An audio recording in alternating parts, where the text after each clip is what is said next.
July 8 ടൗലൗസിലെ വിശുദ്ധ Raymond.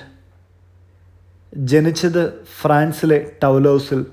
മരണം 1118 July 3 ടൗലൗസിൽ. ചരിത്രത്തിൻ്റെ താളുകളിൽ നിന്ന് പോലും മാഞ്ഞുപോയിക്കൊണ്ടിരിക്കുന്ന ഒരു നാമമാണ് വിശുദ്ധ റെയ്മണ്ടിൻ്റേത്. അദ്ദേഹം ഗെയ്റാഡിലെ റെയ്മണ്ട് എന്നുകൂടി അറിയപ്പെടുന്നു. ഭാര്യയുടെ മരണശേഷമാണ് വിശ്വാസ ജീവിതത്തിലേക്ക് കടന്നു വന്നതെന്നാണ് അനുമാനിക്കപ്പെടുന്നത്. നിലവിൽ ലഭ്യമായ വിവരങ്ങൾ പ്രകാരം ടൗലൗസിലെ തീർത്ഥാടകരുടെ പ്രധാന സന്ദർശന സ്ഥലമായി മാറിയ സെയിൻറ്റ് സെർണിൻ ദേവാലയത്തിൻ്റെ പുനർനിർമ്മാണവും കത്തോലിക്ക സഭയിലേക്ക് അനേകരെ ആകർഷിക്കുവാനും ഇടയായതിനാലാണ് ഈ വിശുദ്ധനെ അനുസ്മരിക്കപ്പെടുന്നത്. അദ്ദേഹത്തിൻ്റെ മരണശേഷം കല്ലറയിൽ പ്രാർത്ഥിക്കുന്നവരുടെ ജീവിതത്തിൽ വലിയ അത്ഭുതങ്ങൾ സംഭവിച്ചുകൊണ്ടിരുന്നു. അക്കാലങ്ങളിൽ 1652 പോപ്പ് ഇന്നസെൻ്റ് 10 അദ്ദേഹത്തിൻ്റെ വിശുദ്ധീകരണ നാമ നടപടികൾക്ക് നേതൃത്വം നൽകിയത്.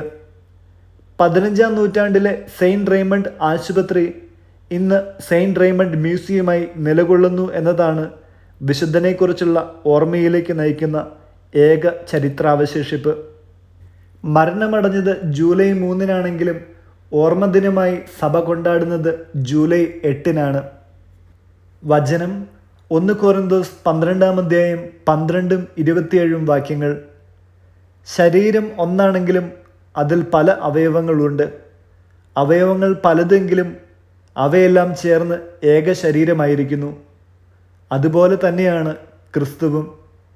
നിങ്ങൾ ക്രിസ്തുവിൻ്റെ ശരീരവും ഓരോരുത്തരും അതിലെ അവയവങ്ങളുമാണ്. വിചിന്തനം.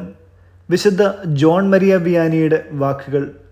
ഒരു യഥാർത്ഥ ക്രിസ്തീയ കുടുംബത്തിൽ വളരുന്നത് എത്ര ഭാഗ്യം! ഒരു മാതാവിൻ്റെയും പിതാവിൻ്റെയും കടമകൾ മനസാക്ഷിപ്രകാരം നിറവേറ്റുവാൻ വളരെ ശ്രദ്ധ വേണ്ടിവരും. തങ്ങളുടെ കുട്ടികൾ പലപ്പോഴും നോക്കിക്കൊണ്ടിരിക്കുന്ന ഒരു ദർപ്പണമാണ് മാതാപിതാക്കന്മാർ. ദൈവത്തിനും മനുഷ്യർക്കും സംപ്രീതനായ ഒരു കുട്ടിയുടെ പിതാവോ മാതാവോ ആണ് ഞാനെന്ന് പറയുവാൻ കഴിയുന്നെങ്കിൽ എന്തൊരാശ്വാസമായിരിക്കും.